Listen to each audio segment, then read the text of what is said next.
doing well. We are doing our 6th unit thermodynamics and today's topics are exothermic and endothermic processes, thermochemical equations, heat of reactions and different types of enthalpies. Let's start. Exothermic and endothermic processes क्या होती है? देखो नाम से ही indicate है, एक्सो का मतलब होता है बाहर निकल, एंडो का मतलब अंदर, ठीक है। तो एक्सोथर्म, थर्म रिलेटेड टू हीट, ठीक है। तो वो प्रोसेसेस जिसके अंदर हीट क्या होती है, निकलती है, दैट इज एक्सोथर्मिक। और एंडोथर्मिक में क्या होगा, जो प्रोसेस जिनके अंदर क्या होगी, हीट की रिक्वायरमेंट होगी, यानी अंदर आएगी हीट, लगेगी उसको प्रोसेस के लिए, ठीक है, that is endothermic. Is it clear? तो एक्सोथर्मिक में हम क्या लिख सकते हैं, एक्सो का मतलब होता है बाहर, the processes in which heat is evolved, तो वो कौन सी होगी, एक्सोथर्मिक। और इन एंडोथर्मिक के अंदर heat is absorbed, heat absorbed होती है, the process in which heat is absorbed are called endothermic reaction। अब देखो फॉर एग्जाम्पल, अगर हम एग्जाम्पल लेते हैं जैसे C+O2, CO2 बनेगा कार्बन डाइऑक्साइड, ठीक है। कार्बन जब बर्न होता है इन presence of oxygen, carbon dioxide बनता है, तो क्या होती है, हीट रिलीज होती है, ठीक है। तो इसके लिए जो हीट रिलीज होगी वो होती है 393.5 किलो जूल पर मोल, ठीक है। थोड़ा कंजक्टेड लिख लेते हैं,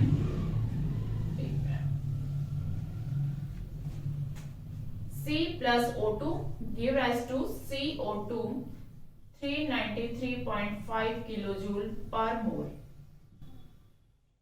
ठीक है। इतनी अमाउंट ऑफ हीट जो है क्या होती है, रिलीज होती है। अब यहाँ पर हमने प्रोडक्ट साइड में प्लस का साइन लगा के इसको दिखाया, यानी कि इसका मतलब ये प्रोडक्ट है, यानी कि प्रोड्यूस हो रही है, इवोल्व हो रही है, ठीक है। तो यहाँ पर प्रोडक्ट साइड में अगर आपको प्लस करके एनर्जी दे रखी होती है, तो आप उस प्रोसेस को आइडेंटिफाई कर सकते हैं कि वो कौन सी प्रोसेस है, एक्सोथर्मिक। Is it clear? ठीक है। और एग्जांपल लेते हैं, जैसे कि कोई भी फ्यूल है, मीथेन है जैसे CH4, वो बर्न होता है इन प्रेजेंस ऑफ ऑक्सीजन, तो क्या बनाता है भाई, कार्बन डाइऑक्साइड एंड वाटर, ठीक है। तो इसको बैलेंस करेंगे 2O2 एंड 2H2, ठीक है। तो ये जब रिएक्शंस होती है तो इसके अंदर 890.4 किलोजूल पर मोल जो है एनर्जी रिलीज होती है, ठीक है। तो प्लस करके हमने इसका अंदर कर दिया, तो इसका मतलब क्या हुआ कि मीथेन के जो दो मॉलिक्यूल्स हैं वो जब बर्न होते हैं तो क्या है, आपकी 890.4 अमाउंट ऑफ एनर्जी रिलीज हो रही है, ये प्लस साइन यहाँ पर दिखाया है, तो ये रिलीज हो रही है, तो ये क्या होगी, एक एक्सोथर्मिक प्रोसेस होगी। Is it clear? तो अब एंडोथर्मिक में देख लो, एंडोथर्मिक में क्या होगा, अमाउंट ऑफ एनर्जी चाहिए होगी, उसको एब्सॉर्ब करनी है, ठीक है। फॉर एग्जाम्पल अगर हम एग्जाम्पल लेते हैं जैसे H2 + I2 give rise to 2HI, ठीक है। जो हाइड्रोजन है और आयोडीन जो है कंबाइन होकर हाइड्रोजन आयोडाइड बनाता है, ठीक है। इसके लिए जो है अमाउंट ऑफ एनर्जी जो रिक्वायर्ड होती है वो यहां पर चाहिएगी, जैसे कि 52.5 किलो जूल पर मोल, ठीक है।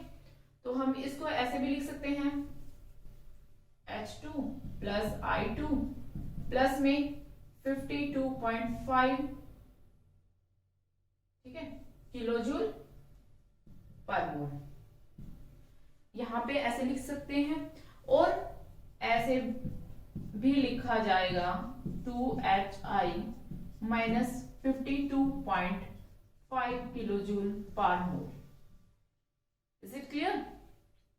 तो यहां पर जो है माइनस साइन करके अगर आपको दिखाया गया है, तो इसका मतलब ये हो गया कि ये जो है माइनस इधर है, इधर जाएगा तो प्लस, यानी कि जो है एनर्जी क्या चाहिए, इस रिएक्शन को चाहिए है, एब्सॉर्ब की है। तो ये किस टाइप की रिएक्शन होगी, एंडोथर्मिक। और एग्जांपल ले लेते हैं, जैसे कि N2 + O2 जो है कंबाइन होकर 2NO बनाता है, ठीक है, नाइट्रिक ऑक्साइड बनाता है, नाइट्रोजन ऑक्सीजन।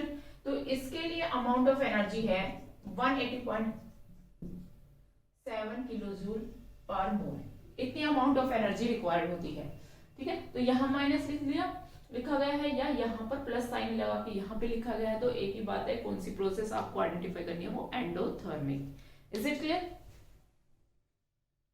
अब देखो कि जो रिएक्शंस है, कोई भी केमिकल रिएक्शंस है कोई भी है, उनके लिए change in enthalpy delta H जो है वो होती है, इसको हीट कंटेंट भी बोलते हैं, आपने पढ़ा था है ना। तो heat content of products minus heat content of reactant. Delta H of the reaction अगर आपको निकालने हैं तो heat content of product minus heat content of the reactant होता है ये फॉर्मूला। अब देखो अगर प्रोसेस एक्सोथर्मिक है, ठीक है, तो आपको पता है अमाउंट ऑफ हीट निकलेगी, इसको समझने की कोशिश करो, निकलेगी। कब निकलेगी भाई? एनर्जी जब भी निकलेगी ना, जब रिएक्टेंट की एनर्जी क्या होगी, ज्यादा होगी प्रोडक्ट के कंपैरिजन में, तभी तो एनर्जी निकलेगी, है ना। एक चीज है ये, इससे दूसरी चीज बन रही है और एनर्जी निकल रही है यहाँ पर इस प्रोसेस के अकॉर्डिंग, तो इसकी एनर्जी क्या होगी, इस रिएक्टेंट के कंपैरिजन में प्रोडक्ट की कम एनर्जी है, तो ये यहाँ से बने, तो इसकी एनर्जी ज्यादा होगी रिएक्टेंट की, तभी तो वो एनर्जी छोड़ेगा, रिलीज करेगा, है ना। तो एक्सोथर्मिक जो रिएक्शन होती है, एक्सोथर्मिक के लिए क्या होगा, जो H अगर इसको हम HP बोल दें, एंथैल्पी हीट कंटेंट ऑफ या एंथैल्पी ऑफ प्रोडक्ट, और इसको बोले HR से रिप्रेजेंट करते हैं, तो देखो HR जो है वो ज्यादा होनी चाहिए एज कंपेयर टू HP, इसके लिए एक्सोथर्मिक प्रोसेस के लिए, है ना, समझ आई। अब अगर HR ज्यादा होगी, यानी ये this one is more than this one, तो डेल्टा H आपको पता है क्या आएगी भाई, नेगेटिव आएगी, आएगी कि नहीं।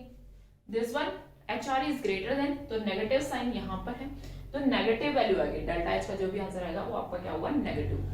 तो इसका मतलब जो एक्सोथर्मिक प्रोसेस है उसके लिए जो चेंज इन एंथैल्पी है वो क्या होगी, नेगेटिव होगी, ठीक है। और वैसे भी हम अगर साइन लगाते हैं नेगेटिव अपोजिट का, अभी तक आपने लगा, जैसे कि वर्क डन के लिए लगाया हमने, है ना, तो उसमें क्या किया, या हीट के लिए लगाया, तो सिस्टम जब दे देता है तो या वर्क डन सिस्टम से होता है, सिस्टम के द्वारा होता है, तो हम क्या कहते हैं कि वो नेगेटिव है ना। तो उसी तरह हीट अगर दी है तो रिएक्टेंट ने दी है, सिस्टम क्या है, अब रिएक्टेंट है यहाँ पे, ठीक है, उसने काम करके प्रोडक्ट बनाया है, ठीक है। तो अब डेल्टा H जो है वो क्या होगी, अगर नेगेटिव आई है यानी उससे निकली है, तो क्या होगी, वो exothermic reaction. Is it clear? तो ऐसे भी आप इसको क्लियर मतलब समझ सकते हैं। तो जैसे कि ये रिएक्शन अगर आपको दी गई है, अगर ऐसे ना देके ज्यादातर क्या किया जाता है कि जो डेल्टा H लिखा जाता है, यहाँ पर डेल्टा H आपको लिखा जाएगा 393.5 किलो जूल पर मोल, ठीक है, ये यहाँ पर पॉजिटिव का साइन है, इसका मतलब डेल्टा H क्या है, सॉरी नेगेटिव का साइन, अगर यहाँ पर नेगेटिव का साइन है डेल्टा H नेगेटिव, या यहाँ पर delta H is equal to 393.5 है, माइनस डेल्टा H दे रखा है, वैसे ज्यादातर क्या दे रखा होता है, delta H is equal to minus 393.5 kilo joule, इसका मतलब डेल्टा H क्या है, नेगेटिव है, नेगेटिव है, तो इसका मतलब रिएक्शंस क्या होगी, एक्सोथर्मिक। Is it clear? ऐसे ही एंडोथर्मिक में अपोजिट होगा, एंडो का मतलब ले रही है, यानी रिएक्टेंट जो थी उसके अंदर कुछ अमाउंट ऑफ एनर्जी हमने ऐड कर दी और उससे क्या बनाया, हमने प्रोडक्ट बनाया, तो अब प्रोडक्ट की जो अमाउंट ऑफ एनर्जी है वो क्या होगी, बढ़कर आएगी, ज्यादा होगी, क्योंकि इसके अंदर एनर्जी प्लस होके जब हमारा प्रोडक्ट बना है, ठीक है, तो यानी कि प्रोडक्ट की एनर्जी क्या है, ज्यादा है।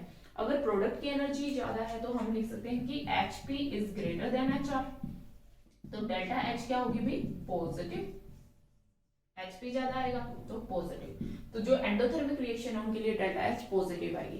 तो फॉर एग्जांपल जो ये आपके रिएक्शंस हैं, मान लो यही है 2HI, तो इसके लिए यहाँ पर ना देकर अगर ऐसे भी दिया जा सकता है, delta H is equal to 52.5 kilo joule per mole, ठीक है। तो इससे आप समझ जाएंगे कि एंडोथर्मिक है या एक्सोथर्मिक है। Is it clear? एक्सोथर्मिक और एंडोथर्मिक। ग्राफिकली हम कैसे रिप्रेजेंट कर सकते हैं एक्सोथर्मिक और एंडोथर्मिक को, ये जैसे ग्राफ है, प्रोग्रेस ऑफ रिएक्शंस ले लिया हमने एक्स एक्सिस के अलोंग, और वाई एक्सिस में हमने लिया एंथैल्पी, ठीक है, इस तरह। तो हम यहाँ पर देखो एक्सोथर्मिक के अंदर आपको पता है किसकी एनर्जी ज्यादा होगी भी, एक्सो निकलेगी यानी रिएक्टेंट की ज्यादा होगी तभी निकलेगी। तो रिएक्टेंट, ये रिएक्टेंट है और ये क्या है, प्रोडक्ट। प्रोडक्ट की एनर्जी कम होगी, रिएक्टेंट की ज्यादा, ये एंथैल्पी है। तो देखो इसकी रिएक्टेंट की ज्यादा है और प्रोडक्ट की कम है, और एनर्जी क्या होगी, निकलेगी, यानी यहां से यहां बनेगा, रिएक्टेंट से प्रोडक्ट बनेगा, कम हो गई एनर्जी, यानी डेल्टा एच जो है आपकी वो क्या होगी, नेगेटिव। तो इस तरह से हम ग्राफ प्लॉट कर सकते हैं।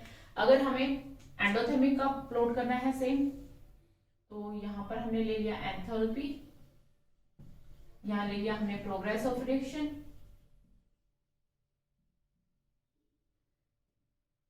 इस तरह से हम ये रिप्रेजेंट कर रहे हैं, ठीक है।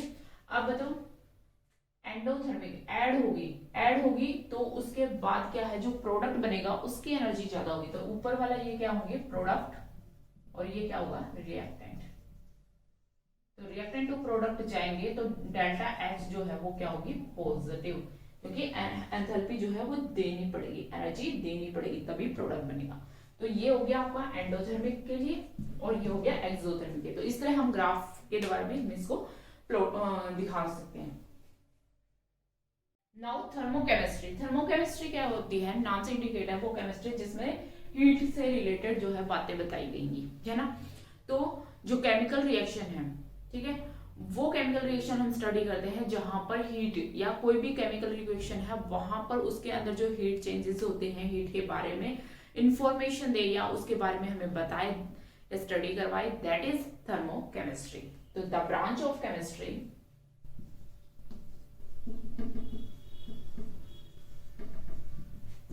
which deals with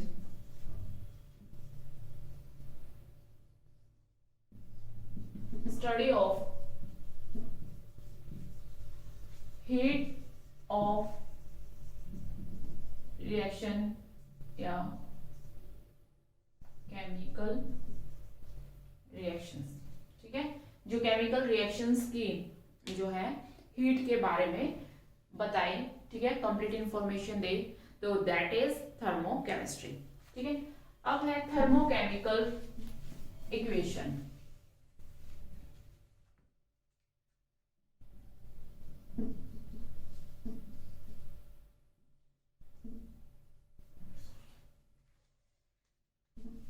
thermochemical equation,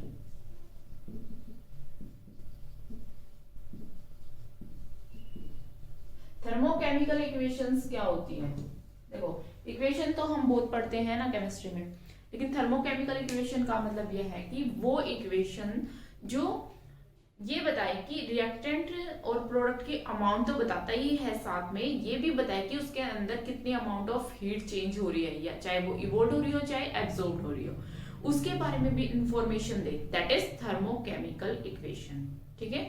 reactant और प्रोडक्ट की क्वांटिटीज के साथ साथ वो उसके अंदर जो अमाउंट ऑफ हीट चेंजेस होते हैं उनके बारे में बताए, दैट इज थर्मोकेमिकल रिएक्शन, ठीक है। The equation which not only tell about the quantities of reactant and products but also indicate about the heat of reaction called thermochemical equation। जो अभी अपने पीछे एक्सोथर्मिक और एंडोथर्मिक में हमने रिएक्शन थी ना, तो जैसे कि C+O2 लिखा था हमने, फिर लिख दिया CO2, तो हमने बताया कि ये क्या सी रिएक्शन है, एक्सोथर्मिक है, यानी कि हीट निकलेगी, तो हमने यहाँ पर कर दिया था प्लस साइन और 393.5 किलो जूल पर मोल लिख दिया था, ठीक है। तो अब यहाँ पर देखो ये जो बता रहा है कि कार्बन के कितनी अमाउंट है, ये भी बता रहा है कि कार्बन का 1 मोल जो है रिएक्ट करता है ऑक्सीजन के 1 मोल से और कार्बन डाइऑक्साइड का 1 मोल बनाता है, यानी कि 1 मोल इज इक्वल टू कितना होता है कार्बन का भी 12 ग्राम, यानी 12 ग्राम कार्बन जो है कंबाइन करते हैं किसके 16 32 हो गया ना, 16 32 ग्राम ऑफ ऑक्सीजन के साथ और हमारा कार्बन डाइऑक्साइड बनाती है, इसका जो भी अमाउंट ऑफ वेट होगा तो वो निकल है ना। तो हीट जो है वो निकलती है, यानी कि कार्बन अगर ऑक्सीजन के साथ इतने में बर्न होती है तो इतनी हीट प्रोड्यूस होती है। तो इसने क्या बताया, अमाउंट ऑफ हीट रिएक्टेंट और प्रोडक्ट की तो बताई, साथ में ये भी बताया कि हीट निकलती है और वो कितनी निकलती है वो भी बताया। तो ये पूरी रिएक्शन जो है इसको हम क्या बोलेंगे, thermochemical equation. Is it clear? Now heat of reaction. Heat of reaction क्या होता है, देखो कोई भी रिएक्शन हो रही है, ठीक है, उसमें रिएक्टेंट आपको पता है रिएक्ट करके प्रोडक्ट बनाते हैं, तो अमाउंट ऑफ हीट जो है वो चेंज होती है या इवोल्व होती है हम कह सकते हैं, या एब्जॉर्ब्ड होती है, कुछ भी हो सकता है, जो भी हीट चेंज हो रहा है। तो वो एक केमिकल रिएक्शन है, इसके अंदर भी रिएक्टेंट जो है उसके कितने मोल्स जो है वो रिएक्ट करके आपका इतनी अमाउंट ऑफ हीट को प्रोड्यूस कर रहे हैं, ठीक है। एक जो है बैलेंस्ड केमिकल इक्वेशन की बात करते हैं हम, उसके अंदर कितने रिएक्टेंट जो है वो रिएक्ट करके जो है वो क्या बना रहे हैं, प्रोडक्ट बना रहे हैं और एनर्जी रिलीज कर रहे हैं या एब्जॉर्ब कर रहे हैं, जो भी कर रहे हैं, चेंज कर रहे हैं, हम इस चीज को बोलते हैं, तो उसको क्या बोलते हैं, हीट ऑफ रिएक्शन। तो क्या बोलेंगे हम, heat of reaction, the amount of heat absorbed और evolved when in a chemical reaction when number of moles of reactant completely reacted and completely reacted, जब जो heat amount of heat evolve होती है या एब्जॉर्ब होती है किसी भी केमिकल रिएक्शन में, जिसमें जो नंबर ऑफ मोल्स है रिएक्टेंट के वो कंप्लीटली रिएक्टेड हो जाए as indicated by chemical equation. जो उस केमिकल इक्वेशन में जितने नंबर ऑफ मोल्स दे रखे हैं रिएक्टेंट के, वो सारे जो है वो क्या हो जाए, कंप्लीटली रिएक्ट कर जाए और to produce heat, that is called heat of reaction।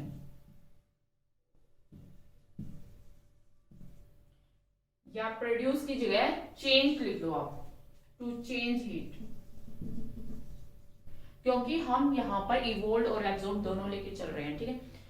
To change heat is called heat of reaction, तो उसको हम बोलेंगे वो उस रिएक्शन की हीट है। फॉर एग्जाम्पल, जैसे कि अभी हमने ऊपर लिया example, CH4 plus O2 give rise to CO2 plus H2O। जब हम इसको बैलेंस कर देंगे तो ये रिएक्शन थी हमारे पास। इसका मतलब क्या हुआ इस रिएक्शन के अंदर, कि इसके अंदर क्या थी हमारे डेल्टा, हमने HB वो निकाली थी ना हीट कंटेंट, तो क्या थी 890.4 किलो जूल पर मोल, इतनी अमाउंट ऑफ हीट जो है इसमें रिलीज होती है, ठीक है। तो ये हमने इसलिए प्लस साइन लगा के यहां पर लिख दिया प्रोडक्ट साइड में। तो ये रिएक्शन देखिए, तो इस प्रोसेस का मतलब क्या हुआ कि इसके अंदर 1 मोल जो है मीथेन का कंबाइन करता है 2 मोल मीथेन के, सॉरी 2 मोल ऑक्सीजन के।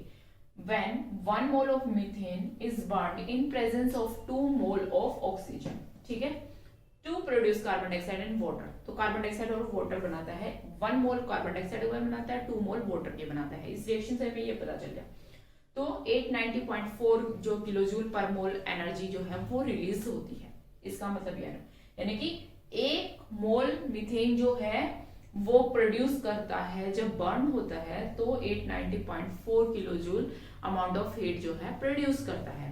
तो ये क्या हो गई इस रिएक्शन की हीट ऑफ रिएक्शन, ठीक है। तो इस तरह से हम इसको रिप्रेजेंट करते हैं। हीट ऑफ रिएक्शन को हम क्या बोलते हैं, एंथैल्पी ऑफ रिएक्शन भी बोलते हैं ना, एंथैल्पी ऑफ रिएक्शन, ठीक है। अब जो है डेल्टा जो है एंथैल्पी ऑफ रिएक्शन, उसको हम जो है रिप्रेजेंट करते हैं HR से, सॉरी HE से। एच ई मोस्टली पहले यूज होता था, अब तो एच आर ही होता है।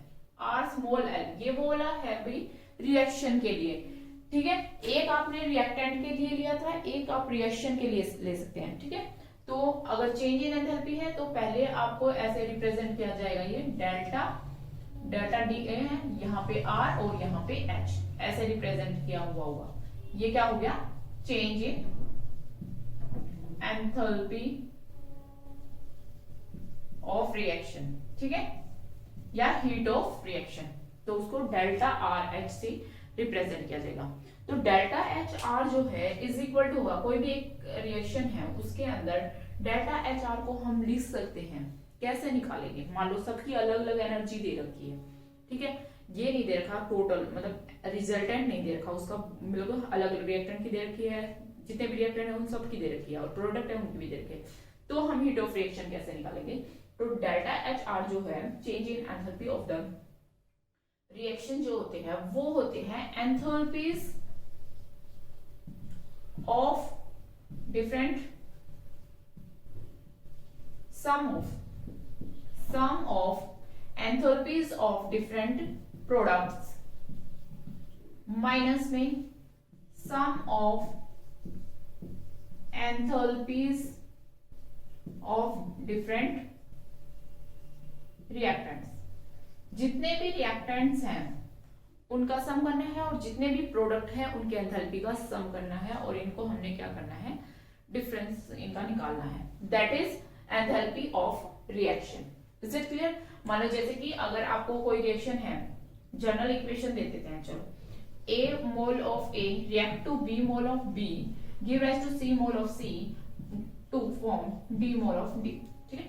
A के A मोल और B के B कंबाइंड होके C मोल ऑफ C बनाते हैं और D मोल ऑफ D मोल बनाते हैं। तो इनका जो है डेल्टा एच आर जो है ये अगर हमने निकालना है तो सम करेंगे हम जितने भी ए, मान लो एंथल ए है रिएक्टेंट है, तो यहाँ पे इन ये तो आ गया आपके रिएक्टेंट और ये आ गया आपके प्रोडक्ट। तो प्रोडक्ट की एंथैल्पीज ये वाली हो जाएगी। तो इसको मान लिया हमने ये सी डेल्टा सी से मल्टीप्लाई करेंगे, ठीक है, जितने भी हो गए, ये भी सी में मान लो सी के कितने मोल्स है उसको हमने उससे मल्टीप्लाई करना है, डेल्टा जो भी एंथैल्पी है किसकी, सी की। तो ये क्या है प्रोडक्ट, तो पी लगा दिया हमने, ठीक है। तो प्लस में यहां पर D of delta P of D, ठीक है, माइनस में समेशन ऑफ, ये सारे आ जाएंगे इसमें, ये कितने भी हो सकते हैं, ठीक है। ऐसे ही summation of A of delta A, sorry delta R of, R हम इसमें कैपिटल लेंगे, delta R of A plus में B of delta R of B, ठीक है। तो इनका समेशन जो है वो अगर हम करके डिफरेंस निकालते हैं that is delta R H. तो इस तरह से हम हीट ऑफ रिएक्शन निकाल सकते हैं। Now standard enthalpy of reaction का क्या मतलब होगा, स्टैंडर्ड का मतलब स्टैंडर्ड कंडीशन से है, ठीक है। स्टैंडर्ड कंडीशंस क्या होती हैं, जब हम प्रेशर को तो लेते हैं 1 बार और टेम्परेचर लेंगे हम 25 डिग्री सेल्सियस या 298 केल्विन, तो यही नॉर्मली हम लेकर चलते हैं। तो जब स्टैंडर्ड कंडीशंस हो, रिएक्टेंट और प्रोडक्ट दोनों की कंडीशंस क्या होगी, स्टैंडर्ड कंडीशन होगी, उस टाइम जो हीट चेंज होगा, जो एंथैल्पी चेंज होगी, उसको क्या बोलेंगे हम, standard enthalpy of reaction. The enthalpy change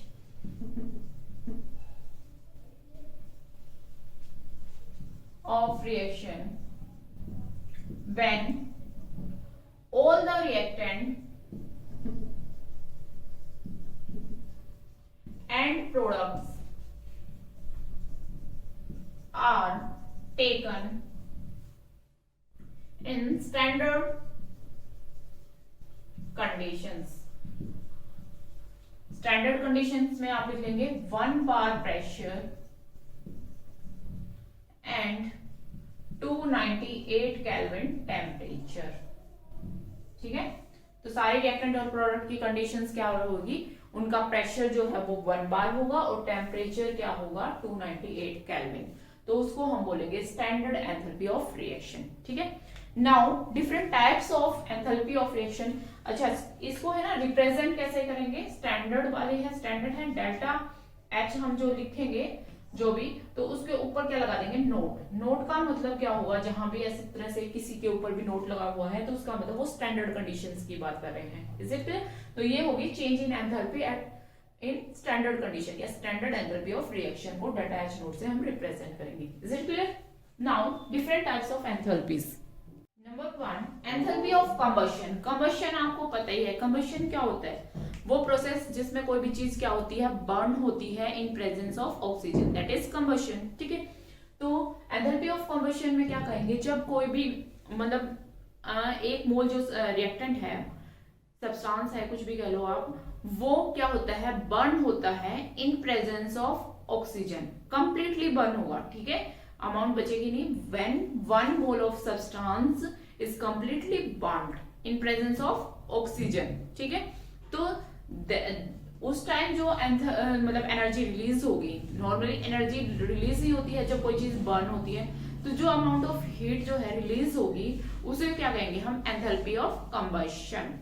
ठीक है, तो क्या लिखेंगे हम इसको, the amount of heat released when 1 mole of reactant, और हम सब्सटेंस भी लिख सकते हैं, substance is completely burnt in presence of oxygen. Oxygen की प्रेजेंस में 1 मोल सब्सटेंस जो है वो कंप्लीटली बर्न हो जाता है, उस टाइम जो अमाउंट ऑफ हीट रिलीज होगी that is called enthalpy of combustion. तो इसको हम रिप्रेजेंट करेंगे delta C H, enthalpy change delta H, यहां पर सी लगा देंगे। ठीक है, तो सी फॉर कंबशन। क्लियर? तो फॉर एग्जांपल अभी हमने पहले जो एग्जांपल लिया था, देखो मीथेन को हमने किया था, CH4 को, मीथेन को presence of oxygen 2 mole of oxygen की प्रेजेंस में बर्न किया था, तो CO2 और प्लस 2H2O बनाया था। तो यहाँ पर जो है अमाउंट ऑफ एनर्जी रिलीज होगी कि उसको हम कैसे डेल्टा CH से रिप्रेजेंट करेंगे, तो वो कितनी थी भाई, 890.4 किलो जूल पर मोल थी ना। तो ये जो है ये एंथैल्पी ऑफ कंबशन है। ठीक है, अब तक हमने सिर्फ एंथैल्पीज बोला। ठीक है, अब हमने उनके डिफरेंट टाइप्स पढ़ने हैं कि किस प्रोसेस में उसको क्या नाम दे सकते हैं। तो यहाँ पर बर्न हो रहा है कोई फ्यूल और प्रोड्यूस कर रहा है एनर्जी, तो इसको हम बोलेंगे एंथैल्पी ऑफ कंबशन। जब 1 मोल, यहाँ पर क्या मतलब हो गया कि 1 मोल जो मीथेन का वो बर्न होकर इतने अमाउंट ऑफ हीट निकल रहा था, है ना। तो इसका मतलब ये क्या है, उसकी एंथैल्पी ऑफ कंबशन है, किसकी, मीथेन की। Is it clear? अगर हम यहां पर बात करें स्टैंडर्ड एंथैल्पी ऑफ कंबशन की, स्टैंडर्ड एंथैल्पी ऑफ कंबशन, तो बस कुछ नहीं है, सारा वही है सेम, बस कंडीशन क्या लेनी है, हमने स्टैंडर्ड लेनी है, यानी कि 1 बार प्रेशर लेना है और हमें 298 केल्विन टेम्परेचर लेना है।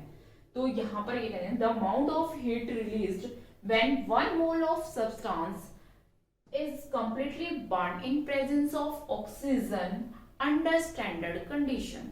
आपको क्या जोड़ देना आगे, under standard condition is called standard enthalpy of combustion। और रिप्रेजेंट कैसे करेंगे, ये तो enthalpy of combustion हो गया, स्टैंडर्ड है तो हमने क्या लगाना है, नोट। Is it clear? तो हर एक जो भी हम एंथैल्पीज पढ़ेंगे उसमें हम उसकी स्टैंडर्ड एंथैल्पी भी पढ़ेंगे, तो उसको आपको डिफाइन अगर करना आ जाता है तो बस आपने ऐड करना है एट अंडर स्टैंडर्ड कंडीशंस। और स्टैंडर्ड कंडीशन आपको पता होनी चाहिए, 1 bar pressure and 298 kelvin temperature. Is it clear? और बाकी की जो एंथैल्पीज हैं और भी वो हम नेक्स्ट लेक्चर में कर लेंगे। आज के लिए बस इतना ही, इसी तरह आप पढ़ते रहें और मुस्कुराते रहें। जय हिंद।